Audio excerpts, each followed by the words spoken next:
কয়রায় কোস্টগার্ডের পৃথক 2টি অভিযানে অস্ত্র ও গোলাবারুদ সহ জিম্মি জেলে উদ্ধার। হরিণের মাংসসহ শিকারী আটক। খুলনা থেকে বিস্তারিত জানাচ্ছেন মোহাম্মদ মাসুম সর্দার। 8 ডিসেম্বর সন্ধ্যায় কোস্টগার্ড মিডিয়া কর্মকর্তা লেফটেন্যান্ট কমান্ডার সিয়ামুল হক এ তথ্য নিশ্চিত করেন।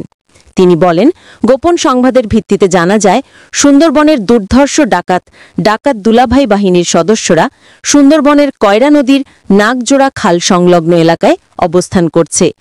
প্রাপ্ত তথ্যের ভিত্তিতে গত 7 ডিসেম্বর রবিবার রাত 8টায় কোস্টগার্ড স্টেশন কয়রা কর্তৃক উক্ত এলাকায় একটি বিশেষ অভিযান পরিচালনা করা হয়। অভিযান চলাকালীন উক্ত এলাকা হতে একটি একনলা বন্দুক, 1 রাউন্ড তাজা কার্তুজ ও 1 রাউন্ড ফাঁকা কার্তুজ সহ ডাকাত দুলাভাই বাহিনীর কাছে জিম্মি থাকা 4 জন জেলেকে উদ্ধার করা হয়। এই সময় কোস্টগার্ডের উপস্থিতি টের পেয়ে ডাকাতরা পালিয়ে যাওয়ায় কাউকে আটক করা সম্ভব হয়নি।